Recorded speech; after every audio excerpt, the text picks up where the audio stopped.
Hello students, welcome back to Paripunoli classes.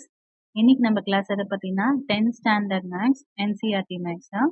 So chapter 2 பாலினாமியல்ஸ்ல இருக்க second some தான் பார்க்க போறோம். ஸோ ஆல்ரெடி ஃபர்ஸ்ட் சம் எப்படி போடுறதுன்றதை அப்லோட் பண்ணிருக்கேன், செக் பண்ணி பாருங்க.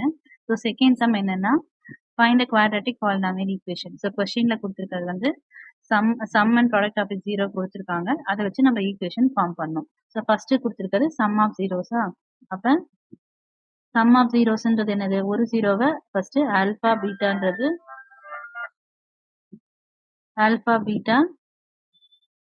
B the zeros of polynomial.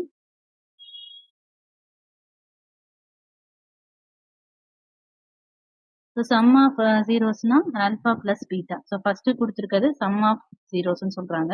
So alpha plus beta வந்து 1/4. அடுத்து கொடுத்துருக்கிறது ப்ராடக்ட் ஆஃப் ஜீரோன்னு சொல்லியிருக்காங்க. அப்ப ப்ராடக்ட்னா ரெண்டுத்தையும் மல்டிப்ளை பண்ணா அதோட ஆன்சர்னு சொல்லியிருக்காங்க. நம்மளுக்கு ஈக்குவேஷன் ஃபார்ம் பண்ண சொல்லியிருக்காங்க. நம்மளுக்கு ஆல்ரெடி என்ன தெரியும், ஜென்ரலா ஒரு குவாட்ராட்டிக் பாலினாமியல்னா X square minus sum of the root into X plus product of the root, இப்படிதான் இருக்கணும் ஒரு குவாட்ராட்டிக் ஈக்குவேஷன் தான். அப்ப எக்ஸ் ஸ்கொயர் அப்படி எழுதிடலாம். நம்மளுக்கு sum of the root answer என்னன்னு சொல்லியிருக்காங்க கொஸ்டின்ல 1/4x. ஸோ அதை சப்ஸ்டியூட் பண்ணிடலாம். பிளஸ் ப்ராடக்ட் ஆஃப் த ரூட்டோட ஆன்சர் என்னன்னு சொல்லியிருக்காங்க -1, அதை சப்ஸ்டியூட் பண்ணிடலாம்.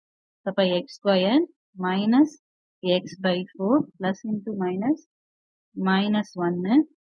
அப்ப குவாட்ராட்டிக் ஈக்குவேஷன் ஸ்ட்ரைட்டா வரணுமா, அதாவது பை வராம வரணும். ஸோ அப்ப